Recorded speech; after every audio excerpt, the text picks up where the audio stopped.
Good day, and welcome to the ADF Foods Limited Q1FY24 earnings conference call. As a reminder, all participant lines will be in the listen-only mode, and there will be an opportunity for you to ask questions after the presentation concludes. Should you need assistance during the conference call, please signal an operator by pressing star, then 0 on your touchtone phone. Please note that this conference is being recorded. Thank you. I now hand the conference over to Mr. Devansh Dedia from Orient Capital. Thank you, and over to you. Thank you, Yashashri. Good evening, everyone. On behalf of ADF Foods Limited, I extend a very warm welcome to all participants on Q1 FY24 financial results discussion call. Today on the call, we have Mr. Shardul Doshi, CFO, Mr. Devang Gandhi, COO, and Mr. Sumer Thakkar, who is from the promoter family, as well as the Senior Manager, Business Development and Strategy. I hope everyone had an opportunity to go through our investor deck and press release that we have uploaded on the exchanges and on the company's website. I would like to give I'm sorry to interrupt. We've lost the management connection. I'll just connect them again. Yeah.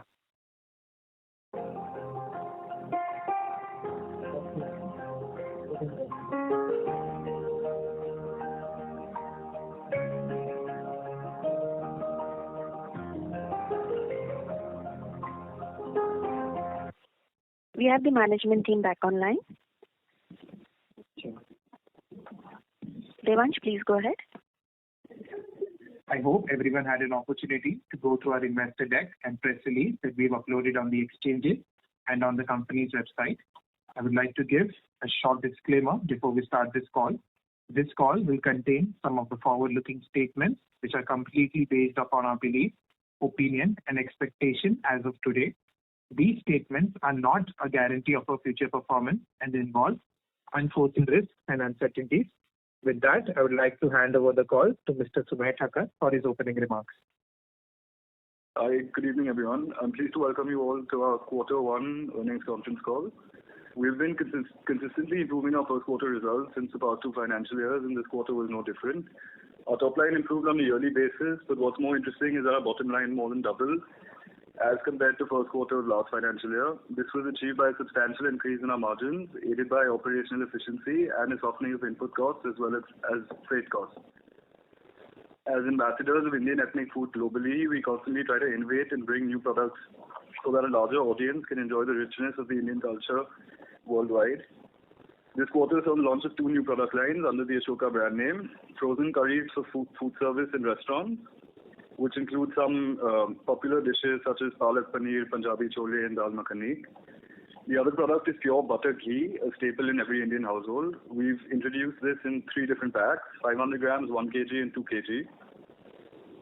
We also built a new large cold storage capacity in our warehouse in New Jersey. This will allow us to store products more effectively and enable us to achieve faster fulfillment of our products. It's also an essential capacity enhancement when we foray into expanding our frozen products and the offering in the future. Our flagship brand Ashoka continued to grow at a very high rate, and which we achieved this quarter too. It had crossed 200 crores in revenue during the last financial year, going at an impressive CAGR of 33%. We received listing notes for 3 of our SKUs at a large discounter, as well as for 15 SKUs spread across both ambient and frozen, with the supermarket chain in the UK. We're very excited about the revenue potential from these listings, a further approval and testament to the fact that our products fulfill the cravings of our consumers at a high quality standard. That's all on the operational part of the business. I will now hand over the phone to Mr. Shardul Doshi, who will share financial highlights. Hi, good evening. Standalone Q1 FY24 revenues from operations stood at rupees 84.6 crores, which is an increase of 17.2% Y-on-Y. Gross margin for the quarter is 60.6%, an improvement of 573 bits on a yearly basis. Standalone EBITDA for the quarter was rupees 21.1 crore, almost tripling from Q1 FY23 EBITDA of rupees 7.3 crores. EBITDA margin more than doubled on a Y-on-Y basis from 10.1% to 24.9% this quarter. PAT was rupees 16.4 crores, a growth of 121% on Y-on-Y basis, with PAT margin increasing by 908 bps YoY to reach 19.3%. In Q1 FY24, consolidated revenue from operations grew by 15.7% on a yearly basis to rupees 112.4 crores, while EBITDA and PAT grew by 141.4 crores percent YoY to rupees 21.9 crores and 92.7% YoY to rupees 14.7 crores respectively. Both EBITDA and PAT margins improved from 9.3% to 19.5% and from 7.9% to 13.1% when compared with Q1 FY23. Our processed and preserved food division not only saw revenue growth on a yearly basis, but healthy margin expansion from 14.5% to 26.7%. Distribution business grew significantly both sequentially as well as on YoY basis at 28.6% and 40.4% respectively. This is all from my side. We can now open the floor for question and answer session. Thank you. Thank you very much. We will now begin the question and answer session. Anyone who wishes to ask a question may press star and 1 on their touchtone telephone. If you wish to remove yourself from the question queue, you may press star and 2. Participants are requested to only use handsets while asking a question. Ladies and gentlemen, we will wait for a moment while the question queue assembles.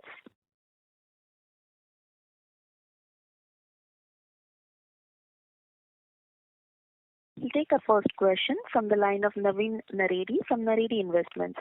Please go ahead. Thank you very much. My name is Ravi Naredi, not Naveen Naredi. Anyway, first of all, thank you very much for nice results.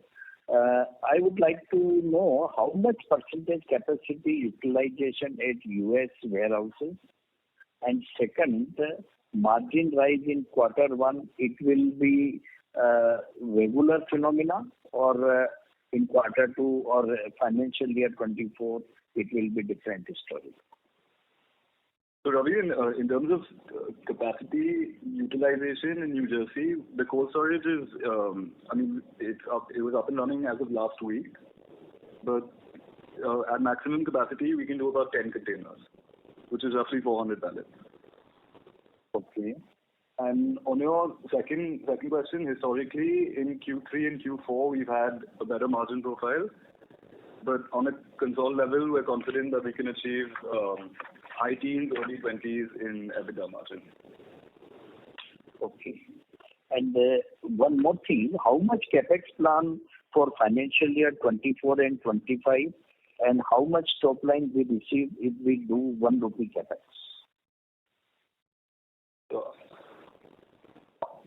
So our capex plan includes the greenfield project. In this year, we plan to spend our total planned expenditure is about 50 crores, out of which this and the second phase we will spend 30 crores. Okay. And are you telling for this financial year 24 or 25 also? Both together. I'm talking about both together. This expansion will take place over the next 15 to 18 months. 15 to 18 months. Okay. And if we do 80 crore turnover at capex, how much top line we may do? We do about 250 crores from that. Almost 3x. Yeah. I could not listen. How much capacity utilization is US warehouse? So it's 10 containers basically. So he's asking about utilization. Utilization, as soon as the material comes in, we just started, like Mr. Thakkar said, it has just begun last week. It has gone into operation. So we expect it to be running at full capacity. Okay. Thank you. All the best. Thank you. Thank you, Mr. Ravi Naredi. We have our next question from the line of Rishi Maheshwari from Aksa Capital. Please go ahead. Hi. Thanks for taking my question. Hi, Sumir. Hi, Shardul. This is the question related to understanding the nuance of sequential growth that you have shown, as well as in the margin as alluded in the last question. You've been generally looking at 20% plus kind of growth in all our conversations earlier. Also, you pointed that out. whereas in this quarter, the growth has been marginally subdued at about 16%. So wish to understand whether, is there something that you can share with us on the environment, how's the growth been, industry growth, and so that, and with light, in light that, how do you look at FY24 in terms of growth for on the top line? So, Rishi, for us, I mean, historically as well in the past, Q1 has always been low in terms of demand because a lot of people travel in the summer, so the months leading up to the summer, packaged food consumption reduces. In terms of our outlook for FY24, demand continues to remain robust, and we feel fairly confident we can maintain that 20% growth rate. Fair enough. That's heartening to know. I also noticed that, in one of the slides, slide 19, your products are displayed in a showroom. In the background, there is Walmart. And I'm curious to understand if we have made any breakthrough in any of the large names like Walmart. You mentioned that Costco, you have a relationship that you were trying to develop, but it's not fully convertible. So hence, if you can also, help me understand if there is any relationship that has broken, and if specifically on slide 19, the packet of boxes in yellow is and the Walmart behind. So have you been able to crack that? Right. So we've actually been selling in Walmart for over 3 to 4 years now. This is in Walmart Canada. In Canada, we're present in majority of our large-scale retailers. There's another one called Loblaws and Sobeys. We're present in both of them as well. In Walmart, we have a list of ambient products and frozen listed as well. I think there are about 12 different SKUs. And in terms of other developments, like I mentioned, we've got listings with 2 large retailers in the UK. One has about, I think they both have upwards of 350 stores. One is a discounter, one is a retailer. I see. So this is Walmart Canada. Is there any development in any of the large chain retail stores in the US? Still work in progress. Presentations are going on. All the range reviews are happening now. And Truly Indian, we're launching in frozen now, which we're pitching to all these retailers. We should have that ready by Q3 of this year. Okay, great. Can you also outline what is the benefit of PLI that we have received in this quarter? Well, I'm going to let you get that.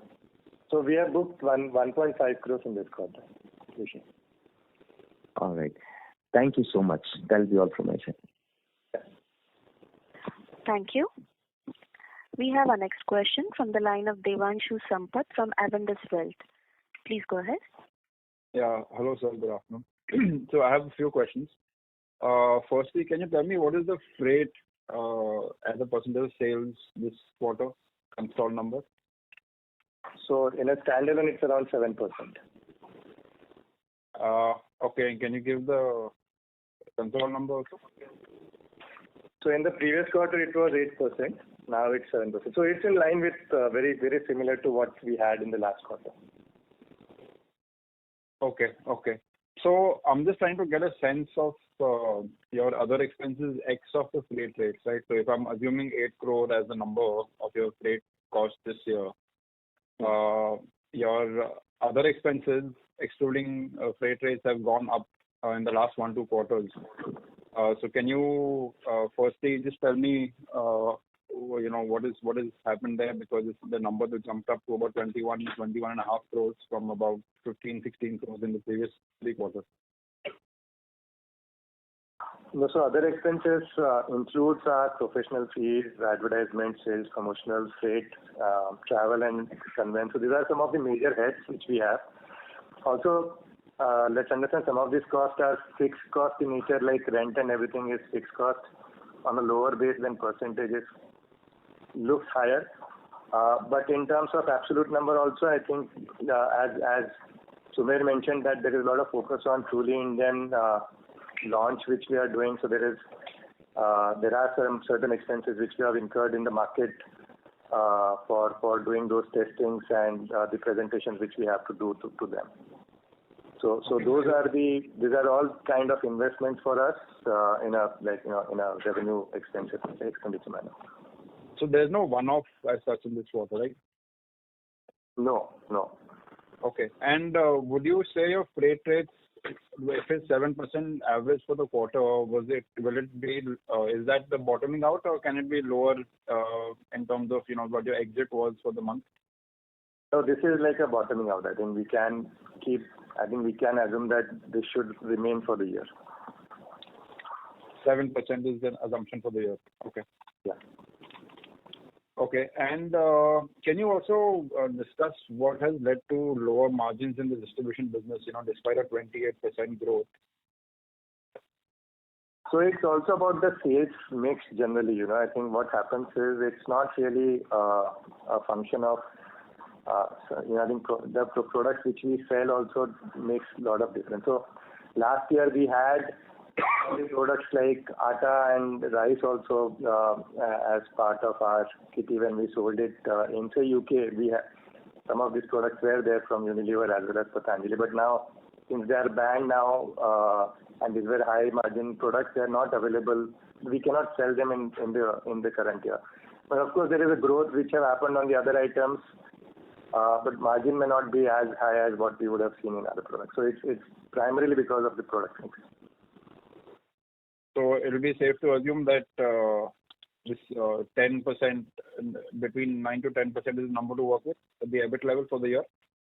Yes. In fact, in the earlier years also we used to have, I think this is a safe number we can assume on the distribution business. Okay. And you haven't highlighted Unilever separately in this PPT, so anything to call out there? So I didn't understand. Sorry, what is your question? So the major products we used to distribute for Unilever were the teas, which have now all moved to Equiterra. And right now our product basket from Unilever is hardly anything. It's just few items in the UK. Okay.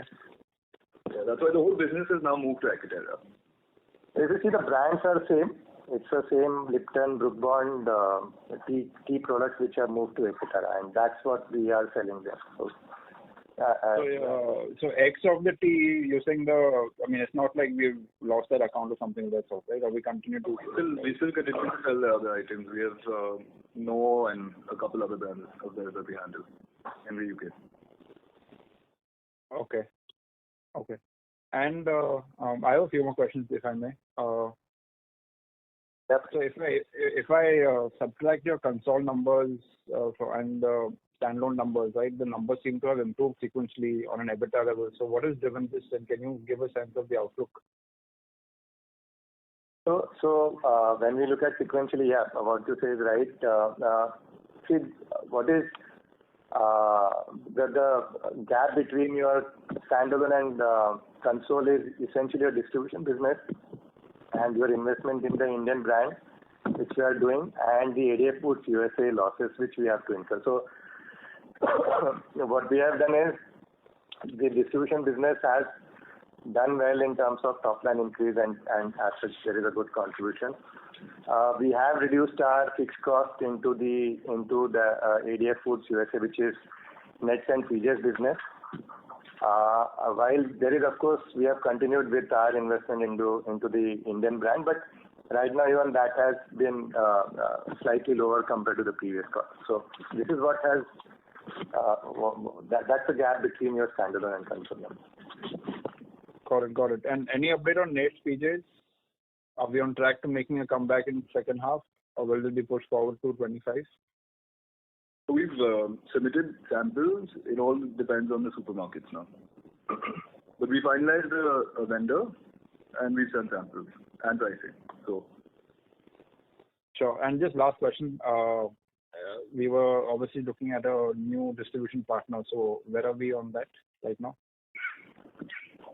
So we're just waiting on a few legal formalities, but more or less everything has been agreed. Okay. Sure. Thank you. I'll get back in the queue. Thank you. Thank you. A reminder to participants to press star and 1 to ask a question. We'll take our next question from the line of Kanav from Girth Advisors. Please go ahead. Hello, sir. Am I audible? Yes. Yeah. Hi, sir. Congratulations on a good set of numbers. So I just have one question.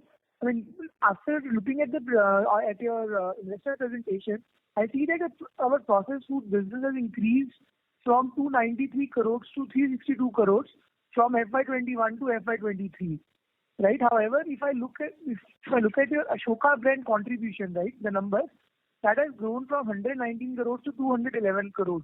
So does that mean that our other brands like Soulful, I think Soulful is and Truly Indian, they're not growing at all? So within that business, we also have a private label and B2B business. On the brand side, we saw all our brands grow. Private label grew as well, but for us, B2B fell. That's where the decline was. Okay. So you mean to say that I think that is 6. Sorry? All our brands grew from FY21 to FY22. 22 to 20. Okay. So if I look at the numbers, so 70 crore is just increase in the revenue for processed food, and I think for Ashoka there has been an increase of some 90 odd crores. So we are saying that this the institutional business that we have lost, it is more than, let's say, 35-40 crores. Yes, correct. So that's not business we've lost. A lot of our customers overtraded in the previous year, so they were just sitting on a lot of inventory. But hopefully next year onwards, they'll go back to its original levels. Okay. Thank you, sir. That was my only question. Good luck. Thank you. We have our next question from the line of Abhay Mehta, an individual investor. Please go ahead. Yeah. Good evening. I have 2 questions. One is regarding the distribution business, which you have told that we are going to expand. But if you see the capital deployment and the margins which we are earning, is it worthwhile continuing with that business, or it will be a temporary thing, or we will be expanding it on a much larger scale? So one thing to keep in mind is distribution business has really helped grow our own brands. Okay. So, and our brand business is a very, very high margin business. So net, it is helping us a lot. So do you mean to say that the distribution, wherever you are penetrating, you are able to penetrate our brands also through that distribution? Yes, that's correct. Since we offer a wider basket to the retailer, we have more strength to the retailer, and that helps us increase sales overall. But there, do you think the margins will always be like 10%? So right now, the business is in investment mode. Our fixed costs are very high because of the investments we made into warehousing. Hopefully, as sales increase, the margin profile should increase as well. Okay. And another question was regarding the B2B business which you are having, where you have mentioned that large ethnic foods brand has tied up with you for supply of their brand, and a large market chain, supermarket chain also has tied up for your some pasta, paste and sauces. So are those margins almost like what we are earning through our brands, or it will be substantially less? They're in the same range. Okay. So margins are not being compromised when you are supplying through B2B and large supermarket chain, I suppose. No. Okay. Thank you. Thank you. We have our next question from the line of Saurabh Trivedi, an individual investor. Please go ahead. Hello, good afternoon. Saurabh Trivedi here. I'm sorry if I am asking this question again. Recently, promoter has pledged their shareholding, I guess more or less 30 to 40%. May I know the reason behind it? Sorry, who's reduced their shareholding? Promoter has pledged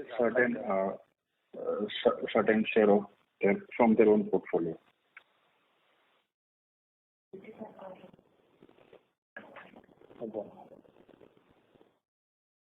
Am I audible? Hello? No, we couldn't hear that. Can you repeat yourself? Okay. Promoter has pledged 23 or more or less 8 to 10% of shares of ADF Foods recently.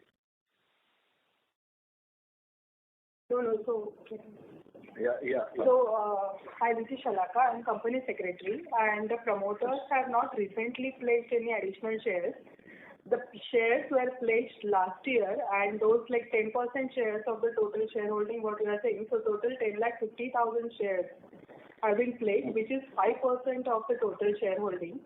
and that was done last year for raising the funds for subscription of the preferential warrants. And there has been no additional pledge thereafter. Only some marginal 25,000 shares were pledged thereafter during last quarter. Okay. So, is there any plan to pledge more shares in future? Not really. Not at the moment, no. Okay. Next thing is the Indian brand Soul is doing amazingly well.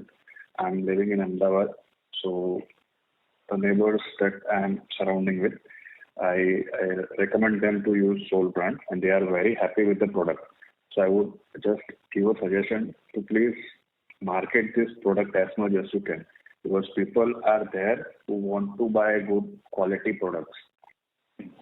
No, in fact, we've increased the number of listings, and we've also launched on Big Basket, Flipkart, Amazon. Right. So yeah, we are making the product more widely available. Right. Very good. That's awesome progress that you are doing. Thank you. Thank you so much, sir. Thank you. We have our next question from the line of Richa from Equity Master. Please go ahead. So thank you for the opportunity. My question is regarding this capex of 80 crore odd. So my understanding is that it is going to happen in phases. So if you could share some timelines as to how much time will it take for 250 crore kind of revenue potential to be reflected in the top line. That would help. And how are we funding it? What would be the peak debt and the mixed funding mix for this? So there is, as Devang just mentioned, there is a 50 crores in phase 1, which will be spent in FY24 and FY25. And additional 30 crores will be in phase 2. That will be done post phase 1 is completed, and we start selling the products out of the phase 1. So that's the plan as of now. And there is a 3x multiple which we generally we look at. So top line expected out of this 50 plus 30 crores investment will be around 250 crores. And there is additional one more capex which we are doing at Nadiad. We have bought the adjoining plot next to our factory, and we are setting up the freezer capacity there. So Sorry, Shardul, just wanted to add that we are doing a state-of-the-art cold storage there. So this is to enhance our storage capacity for additional volumes. Right. So sir, I just wanted, let's say in FY25 you're done with phase 1 kind of capex. So how much time does it typically take for the capacity to produce revenue, whatever potential is expected of it? From that it all depends whether we are doing greenfield or brownfield. Brownfield would be definitely faster, but greenfield will take you a long time because setting up everything takes time, as you are aware. So that typically it would run between 12 to 18 months to set up a greenfield project. Okay. And what would be the funding mix? How are we funding this 80 crore kind of thing? I'm sorry, you're not clear, ma'am. Can you use your handset mode, please? Yeah. Sorry. Am I audible now? Yes. So I just wanted to understand the funding mix and the peak debt that you expect from this. So funding, we will be borrowing for this project because the grant which we have to necessarily route it through the lender. But that will be very minimal. I think around 30% of the project cost will meet it through the debt. The 70% will come from equity and the grant. Okay. And so my second question is on this Telluric Foods in which you are investing. Could you talk a little about it? How exactly is it helping you? What is the ultimate purpose of investing in this? So, Telluric Foods is a 100% subsidiary, and that's the vehicle we're using for our domestic business. So the brand Soul is being marketed by Telluric Foods. Okay. All right. Thank you. Thank you. Ladies and gentlemen, to ask a question, please press star and 1 on your phone now. We'll take our next question from the line of Rahul Jain, an individual investor. Please go ahead. I'm audible? Yes. Yeah. Kudos to the management, sir, for a good set of numbers. I had a couple of questions regarding the distribution business. So for my first question is that what has led to this revenue increase in your distribution business? And to follow up, sir, you have mentioned about the cross-selling in your presentation slide related to distribution. So my question is that what are we trying to imply? Perhaps a better product basket? Sorry, so on your first question, we mentioned last time that there were some supply chain issues during the transition from Unilever to Ekaterra. Those are now being streamlined a lot, which is why we got our deliveries in time, which is why stock moved out faster. Hopefully, this will continue now that the management has changed. And on your, sorry, what was your second question? So my second question was that you mentioned about the cross-selling in the presentation slide. So I just want to know that what we are trying to imply, perhaps a better product basket. Correct. Yeah, with just a wider offering for the retailer. So just to give you one example, our distribution cost gets distributed over our products as well as these products, So that's how we save on the. And because they're complementary products, we can also cross-sell. Because for example, tea and samosa is something we promote very often. Where the tea is Unilever's and the samosa is ours. Also, sir, I had one more question, sir. What would be the tenure of the contracts like, and how does the renewal process generally works in your terms of the exclusive rights to the new products or in the new regions? So our contract with both Ekaterra and Patanjali is for 5 years, and the terms remain the same for 5 years. Okay, sir. Thank you for the opportunity, sir. My question has been answered. Thank you. Thank you. We have our next question from the line of Samyak Jain, an individual investor. Please go ahead.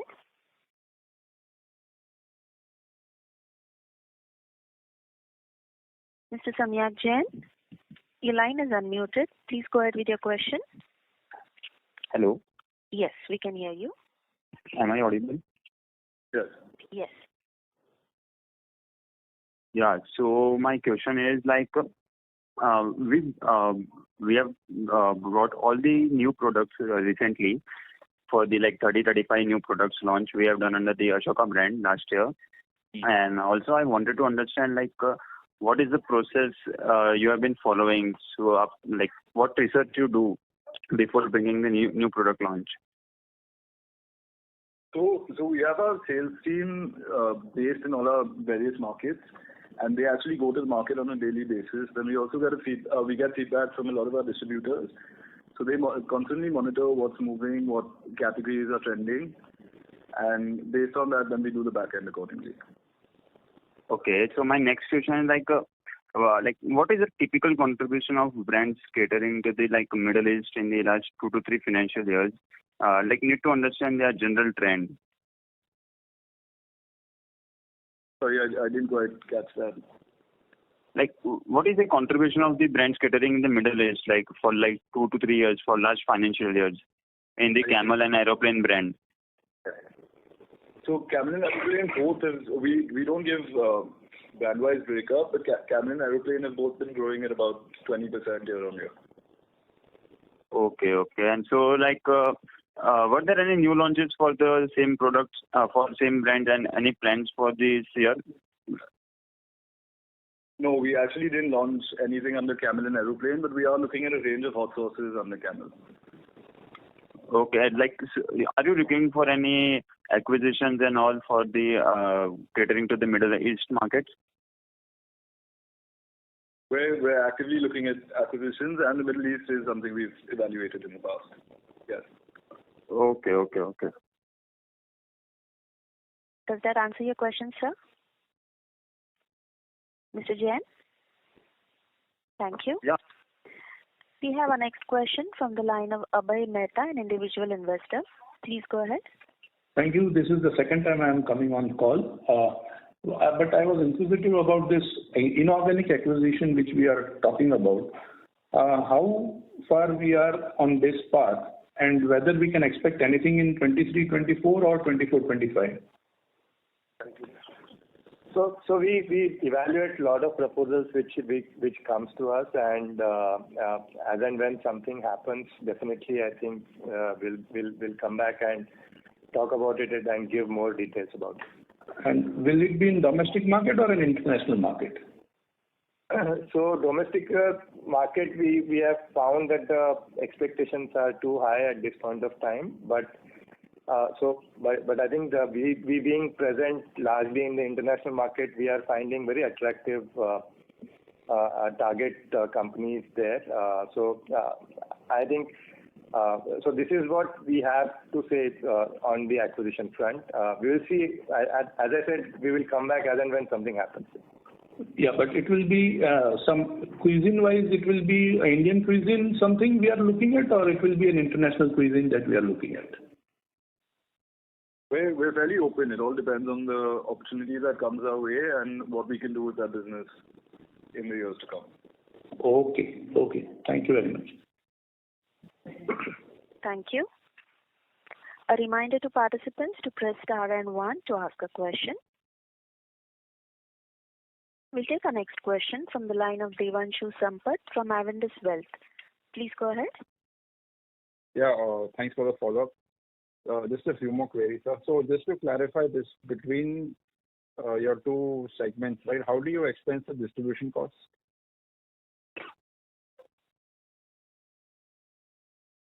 No, it depends. Like it gets apportioned. See, generally that's what happens. Okay, so you're saying depending on the sales mix is how it is split as well. Okay. Yes. Okay, and a query on Truly Indian, right? So, I mean, please correct me if I'm wrong. You're talking about a food service vertical, which is, I believe you hired somebody as well to take a look at this business, and the potential you had mentioned is quite high. So that is, and also you mentioned about the developments that have happened in UK and the UK listings. So, so can you give a sense of what will be the possible revenue potential from both these? I'm just trying to get a sense of the market size, or what is the expectation that the company has, on an annual run rate, even if it starts contributing, say, second half onwards. But and from a 2-3 year perspective, do you think it can become as big as Ashoka was in FY23? So for Truly Indian, it's a two-pronged approach. One is on the food service side, and the second is retail. So we've appointed someone for both these divisions. And in terms of revenue potential, even one listing can attribute to as much Ashoka does annually.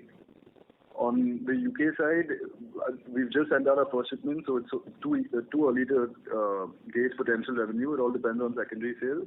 But the trial order for one of the retailers was 8 containers, and for another was about 7 containers. So it's promising initial volumes. Okay, so you mentioned that both these entities in UK have about 700 stores combined, right? No, I'm not sure on the exact number. I think one is about 700 and the other will be upwards of 400. Okay, so will we be available in all of them right away, or will it be just in parts and then we scale up? So for one it's 450 stores, for one it's 170 stores. They all do it based on where their clientele is, so where the ethnic clientele is, and then if it picks up from there, then they move you into more stores. Got it. And while you mentioned that the margin profile of this channel will remain similar to that of the processed food division, but how will the working capital requirements be? Will they be at the company average, or will it move higher? I think it will be same like what we are maintaining for the company. Okay. And in one of your earlier questions, one participant asked you about whether you maintain your 20% CAGR kind of a number, but there's Mr. Bimal Thakkar has been very clear that we're looking at doubling revenues every 3 years, which essentially means a CAGR of 26%. So are you indicating that investors should tame the expectations, or it was a 20% plus number that you mentioned, which could be that? So on standalone, we continue to maintain 25%. On your subsidiaries will be at around 15%. So at a console level will be at 20%. So what Mr. Bimal also said was doubling our revenue in standalone every 3 years. Correct. Okay, so that is intact. Okay, got it. Thank you very much, and wishing you all the very best. Thank you. Thank you. Thank you. Ladies and gentlemen, to ask a question, please press star and 1 on your phone now.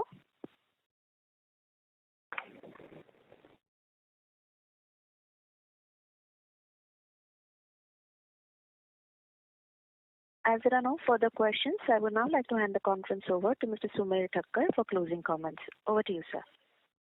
Thank you all for taking your time out and participating in our earnings conference call. You can contact us for any queries or reach out to our investor relation advisors, Orient Capital. We wish you all the best and hope to interact with you in the coming quarter. Thank you. On behalf of ADF Foods Limited, that concludes this conference. Thank you for joining us, and you may now disconnect your lines.